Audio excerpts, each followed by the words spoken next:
நம்ம காருக்கு போடுற பெட்ரோலுக்கு வயசு என்ன தெரியுமா? 100 மில்லியன். எப்படின்னு சொல்லவா? நம்ம தினமும் யூஸ் பண்ற பெட்ரோல், டீசல், பிளாஸ்டிக்னு எல்லாமே ஒரு கருப்பு லிக்விட்ல இருந்து தான் வருது. அதுக்கு பேர் தான் க்ரூட் ஆயில், கச்சா எண்ணெய். இந்த க்ரூட் ஆயில் எங்க இருந்து எப்படி எப்போ வந்துச்சுன்னு தெரிஞ்சுக்கலாமா?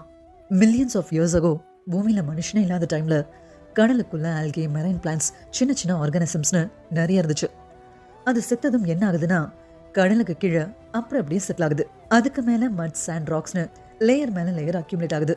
டைம் போக போக பூமிக்கு கீழே இருக்கிற ஹீட் அண்ட் ப்ரெஷர்னால இந்த டெட் ஆர்கானிசம்ஸ் கொஞ்சம் கொஞ்சமா கெமிக்கல் சேஞ்ச் ஆகி ஒரு திக்கான கருப்பு திரவமா மாறுது. அதை தான் நம்ம க்ரூட் ஆயில்னு சொல்றோம். இது உருவாக 10 இருந்து 100 மில்லியன் வருஷங்கள் எடுக்கும். ஆனா கேள்வி என்னன்னா, இதை மனுஷங்க எப்படி கண்டுபிடிச்சாங்க? ஆக்சுவலா ஃபர்ஸ்ட் இதை யாரும் ட்ரில் பண்ணிலாம் கண்டுபிடிக்கல. சில இடத்துல நேச்சுரலா பூமிக்குள்ள இருந்து அது லீக் ஆகி வெளியே வர ஆரம்பிச்சது. ஏன்ஷியன் டைம்ல மெசபடோமியா, பாபிலோன் கிங்டம் பீப்புள் தான் இதை பார்த்து சேகரிச்சாங்க. அப்போ வெறும் பில்டிங்ஸை சேல் பண்ணவும், போட்ஸை வாட்டர் ப்ரூஃப் பண்ணவும் மட்டும்தான் யூஸ் பண்ணிட்டு வந்தாங்க. ஸோ க்ரூட் ஆயில் 5000 வருஷத்துக்கு முன்னாடியே மனுஷங்க யூஸ் பண்ணியிருக்காங்கன்னு நம்ம இங்கே தெரிஞ்சுக்கலாம்.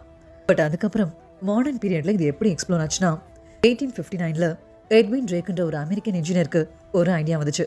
கிரவுண்ட் மேலே ஆயில் லீக் ஆகுதுன்னா அப்போ பூமிக்கு கீழே ஆயில் சோர்ஸ் இருக்கலாம்.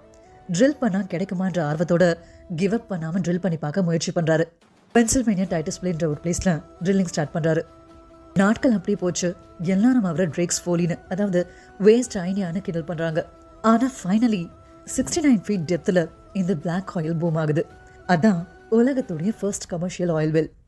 மாடர்ன் பெட்ரோலியம் இண்டஸ்ட்ரி ஸ்டார்ட் ஆச்சு.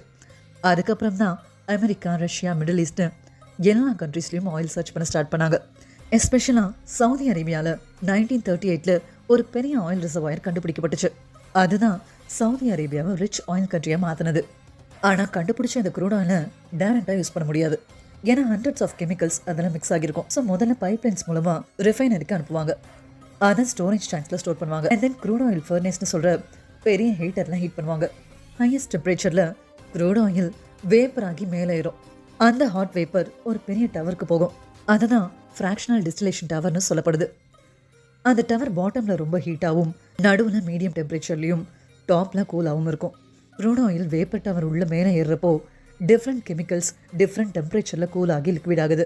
அப்படி தான் நமக்கு petrol, diesel, LPG gas, industrial gas, jet fuel, lubricating oil, வேக்ஸ்லேருந்து கடைசி மிச்சம் விட்டமின் தார் அவுட் போடுறாங்கல்ல, அது வரைக்கும் கிட்டத்தட்ட 6000+ டிஃப்ரெண்ட் ப்ராடக்ட்ஸை ஒரு க்ரூட் ஆயில் பேரலேருந்து இன்டைரக்டாக ப்ரொடியூஸ் பண்ண முடியும். Almost modern civilisation economically crude ஆயிலை பேஸ் பண்ணி தான் இயங்குது. அதனால தாங்க க்ரூட் ஆயிலை பிளாக் கோல்டுன்னு சொல்கிறோம்.